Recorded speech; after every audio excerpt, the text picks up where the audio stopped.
Hey guys, I'm Chris. And I'm Olivia, and today we're starting a brand new series on creation. Creation. When I hear that word, I get so excited because I think about how amazing it is that God simply spoke and He created everything. Yeah, and when we create something like a painting or a computer game, we need the stuff to make it. Like for a painting, we need a brush and paint, and a computer game, we need a computer. But God spoke and He created everything perfectly. Totally. Let's watch this video and learn more about how God created everything.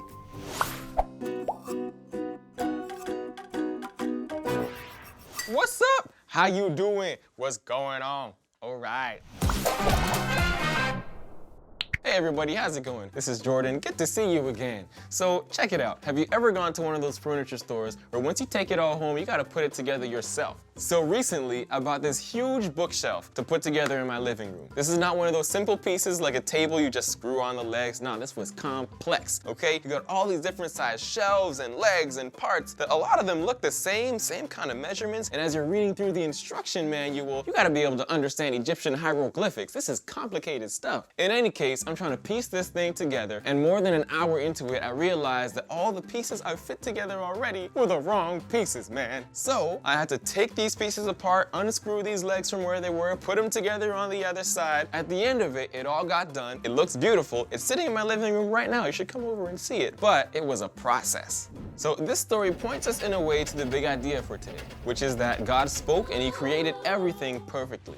See, unlike me with the bookshelf, God knew exactly His plan from the get-go. He spoke everything exactly as He wanted it to be without having to revisit things or make mistakes along the way. His will was perfect and it was executed perfectly. So right now we're going to be examining a story that's described in Genesis chapter 1, verse 1 to 25. You might have heard these words before.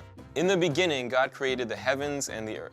So right from the get-go, there's something fascinating in here. Just the words "in the beginning" indicate to us that before existence as we know it came into being, God already was. That's mind-blowing. So picture this with me, if you will. Absolutely nothing in existence. No earth, no sun, no moon, no stars, no nothing. We can't fathom that, even as hard as we try. The scripture describes that the Spirit of God was hovering over the waters, but even that, we have to wonder what that would look like without there being physical structure, without there being something for the water to be contained within. This is beyond our capacity to understand. Let's jump back into verse 3.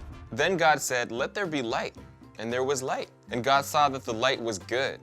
Then He separated the light from the darkness. God called the light day, and the darkness night. And that was day one. Light and darkness, night and day, God simply spoke them into existence. He is that powerful, He's that creative, He is that in control or that sovereign that all He needs to do is speak it and it is. So next, God spoke and created a distance between the waters above and the waters below, the clouds and the seas, and that was day 2. Next, God spoke to gather the waters into one place so that dry ground would appear, and He said, "This is good." Next, God spoke to create all different types of vegetation. Think about how much variety there is when it comes to plant life. Let's focus in even just on fruits and vegetables. We got some apples, oranges, bananas, tomatoes, watermelon, honeydew. It's amazing. And that was day 3. Next, God spoke, are you beginning to see a pattern here? To create the sun, the moon, the stars. Think for a moment of how powerful He is to speak those things into existence. The sun, I'm talking about, which is a source of light, heat, and life for our entire solar system. He just spoke and it was. And that was day 4. Next, God spoke to create birds in the sky and fish and creatures in the water. So on the one hand, you got your parrots, your toucans, your peacocks, your snow owls. And on the other hand, we got clams, sea urchins, dolphins, whales, hammerhead sharks. You ever go to an aquarium and see some of the amazing life that there is in the water? God created all of that on day 5. Next, God spoke to create all the animals on the dry land. Your chipmunks, your orangutans, your antelopes and gazelles. Cool horns coming out their heads. It's so creative. Anyway, you get the idea. God created all of that and said, it is good. So as we ponder all this, think about the fact that all God had to do was speak and all of these amazing things came into existence. That's incredible. So to summarize everything, God spoke. He was the only creative source He needed to make our creation perfect. And thirdly, He is awesome. So it's important to note this. There are many different camps that people might fall into when it comes to their understanding around this creation story. Some might believe that these are actual literal days in which God created everything. Others might say that one day actually represents maybe 1,000 years or some longer period of time. And others still might say that, no, this is not literal, this is more poetry, just to help us understand in a general sense God's creativity and his power as he brought life into the world. But no matter which view you take, I think we can agree on this. God did it, and he created our world perfectly. So as you walk outside and you go about your day, today, tomorrow, whenever, open your eyes, be aware, take a look at the sun, the moon, the stars, the vegetation, the grass you're walking on, and appreciate the fact that God has created this thing in an amazing way. Be reminded of today's big idea. God spoke, and he created everything perfectly. That's it for this week. I'll see you next time. Peace. I don't know about you guys, but when Jordan was telling the story about putting that bookshelf together, I could actually picture that happening. Me too. And it made me think of this. It takes scientists years and years of research to figure out what the specific benefit of a plant species is and how we as humans can use it. But God created those plants in a heartbeat simply by speaking it into existence. Totally. And the good news is we're not done with Jordan yet. Let's check out this video and learn more about his own story.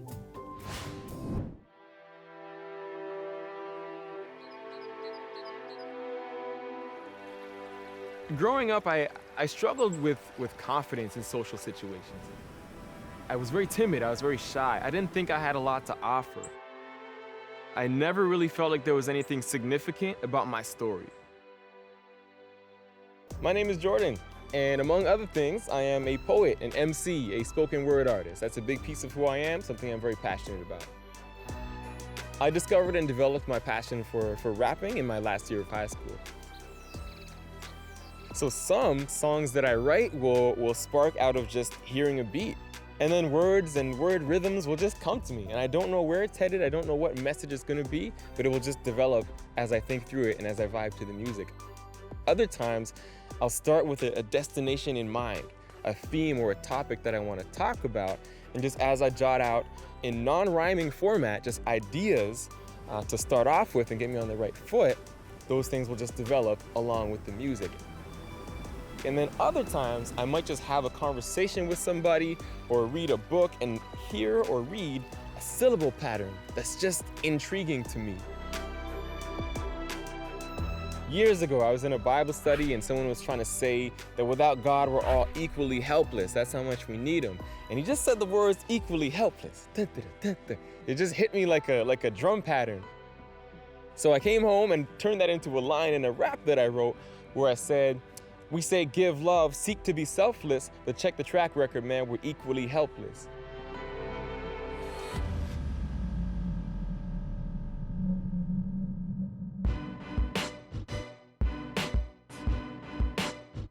So I was doing my thing solo, performing at open mics and then getting booked for different gigs for about 3 or 4 years. And then during that time, a friend of mine happened to meet a hip-hop producer on a bus, introduced me to him, and we just had perfect synergy on the same wavelength creatively and spiritually. As our team has grown, our mission has remained the same: to use music as our platform to communicate this message that we were once lost, but now have been found by a God who's in the business of love, grace, and creativity. When we make music together, when we do shows, we have so much fun, it's ridiculous. We really want to move people in 2 kinds of ways. Firstly, we want people to actually feel comfortable just grooving, dancing along with us, laughing with us, and just getting engaged in a physical kind of way. But secondly, we want people to be moved spiritually, intellectually, to grab hold of something to think on, to reflect on, that might in some small way or big way plant seeds within them. We serve a God who is incredibly creative. He created creativity. As I look around my surroundings right now, I'm seeing things as finely detailed as tiny ants and leaves and blades of grass, flowers, poison ivy, watch out.